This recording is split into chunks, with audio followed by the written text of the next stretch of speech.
So you started using Flipgrid last year and your kids thought it was awesome. Until about the 20th Flipgrid assignment came and then began the, do we have to do another Flipgrid? so you hit them with Nearpod and it was so cool until eventually they were like, Can we just do this on Google Slides? Edpuzzle. They'll never tire of Edpuzzle. I am all for finding tools that work and then sticking with them. But it's nice to have something in the back pocket that you can take out, whether just to mix things up for yourself at the start of a new year, or to change it up for the kids when some of your tried and true tools start to feel a little bit stale. Let's take a look at 5 apps that you can use to mix things up in your classroom. Howdy folks, I'm Tom Gibson with New EdTech Classroom, where we show you how to teach with technology to create relevant and engaging experiences for your students. I tried to think of apps for this video that weren't really on all the best EdTech tools that you need to be using right now lists that you find online. So let me know if you actually have tried some of the ones on this list. First app to try to mix things up in your classroom is Headspace. Headspace is an app that has all of these recordings that lead you through these mindfulness and meditation sessions. Now, if you hear the words mindfulness and meditation and you're like, not for me, I implore you to consider this at least for the sake of your students who could really benefit from it. It's not about sitting in a chair and going, Om, and trying to clear your mind of any thoughts whatsoever, but instead, mindfulness is about creating an awareness of your physical or emotional or mental state and well-being. As you breathe in, just feeling the lungs expand as they fill with air.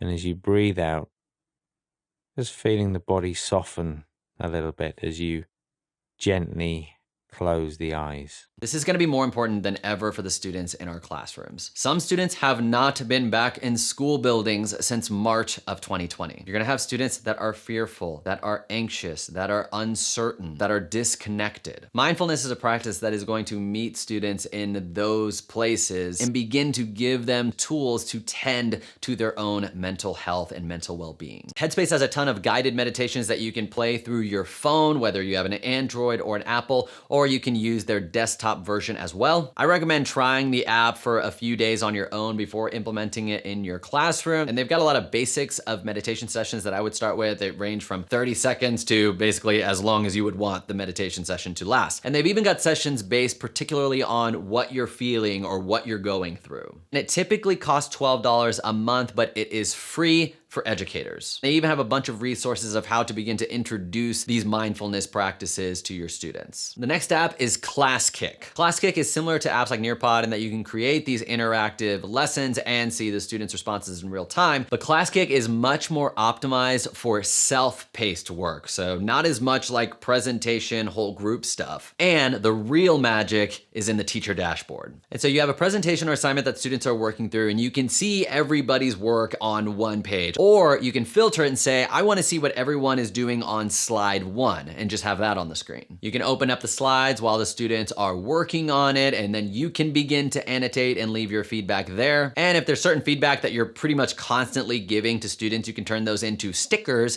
and then just click on the sticker list and pull that sticker, that feedback, and place it on that slide. There are some auto grading features in there as well. You'll see green if the students have gotten it all right, or yellow if they've gotten more than half of the problems right, or red if they have gotten more than half wrong or just haven't completed the problems. The actual slides have most of the generic whiteboard tools that you would expect, like a pen, a highlighter, and text, as well as the ability to insert a picture either from their computer or using their webcam, and the ability to record audio, which is a great way to have students explain their thinking without having to write it all out. Goo goo gaga, the answer is 6. In ClassKick, you can have students raise their digital hand, whether they need a check or whether they have a question, and you can enable it that students can see when one of their classmates has their hand raised, and then they can go and help that student on their slide. ClassKick does have some pre-made content, but it's not a massive library, so it's really ideal if you've got slides or presentations that you've turned into PDFs that you can pull in and then start adding the ways that you want the students to interact with them. Our next app is Bulb. Bulb is a digital portfolio and a place that students can showcase some of their best work. It's similar to Google Sites and Adobe Spark if you ever ever used those and that you've got a page and you can embed images and text and headings. But Bulb was designed specifically to be used as a portfolio. It's got a nice presentable look to it and it's fairly intuitive to use. And each page that you make, you can organize into a collection. You can use Bulb as an alternative to Google Docs or Google Slides as a tool for students to present their work. And doing so gives them a different medium to work with. They get to learn a little bit more of how they want to design it, what images they want to use, embedding videos into the page. All of which I think are easier and cleaner looking on Bulb than it is on Google Docs or Google Slides. Also, you can leave comments on their Bulb page. They are public comments, so I wouldn't put the student's grade if you are grading what they're putting there. And you can either have them on the side of the actual content or down at the bottom of the page like a blog comment. And Bulb is not just for students. If you as a teacher want to use it to present some of your lessons and your assignments to students, it's great for that. The next app is StoryCorps. StoryCorps is a company whose mission is to get people to have meaningful and engaging conversations with the loved ones in their life. Think kids interviewing their grandparents and asking what it was like growing up for them. StoryCorps has developed a platform where you can actually record these conversations and then just keep them for private use, or you can make them public, and the public recordings actually get preserved in the Library of Congress as an archive of our collective history of our stories. Me and my wife actually started doing this last year, like 2 months after our daughter was born. COVID had just started and we're like, what if we just recorded a conversation between the two of us just as a way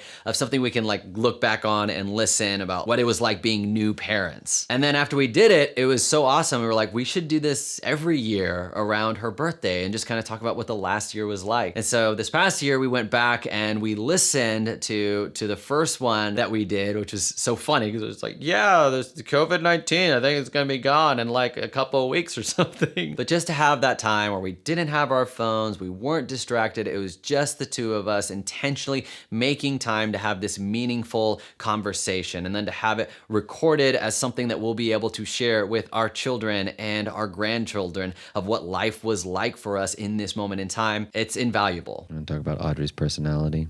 Yeah, she's pretty funny. She really likes to laugh a lot.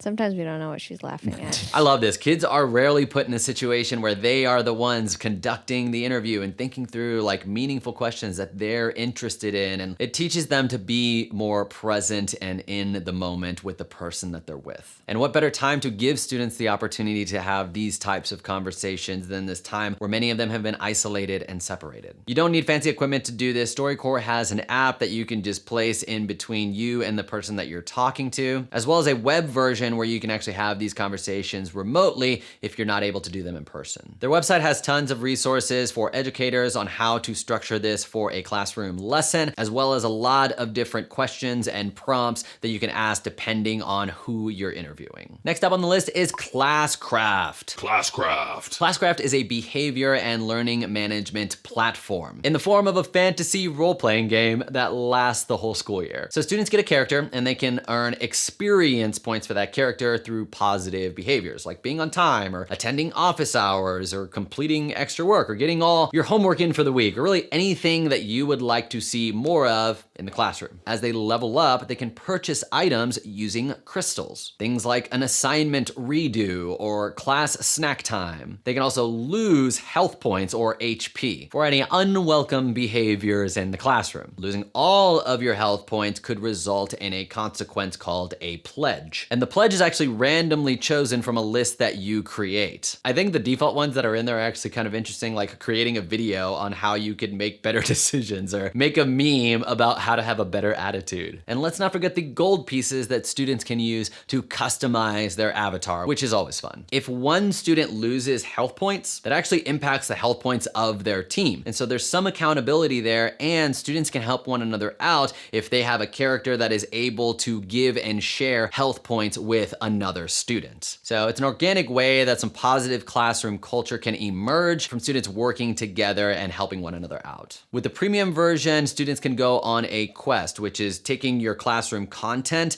and then plugging it into this kind of story arc that the student goes through. And there's also accounts for parents so they can monitor what's going on in the classroom and when students are gaining or losing certain points. Everything I've heard about Classcraft is that the kids love it. It brings a little bit of levity to the classroom and you are meeting the students where they're at, which is the world of gaming. And the nice thing is when you create an account, it actually takes you through a story that shows you how to use Classcraft. So you go through the story and you see all the teacher features, and the students can go through the story and see all of the features that they'll be experiencing from their perspective. And so that makes it a lot less overwhelming because there is a lot you can do with the platform. It's a great all-in-one platform for classroom management, student engagement, parent communication, and even content review. As you are thinking of new apps to try for your classroom, it's also worth thinking about new projects that you can do that maybe you haven't done before. So check out this video that Sam created about 10 creative projects, like having students create a podcast or write their own ebook or build simple web pages. Lots of ideas worth checking out. Thanks so much for watching, and we will see you in the next video.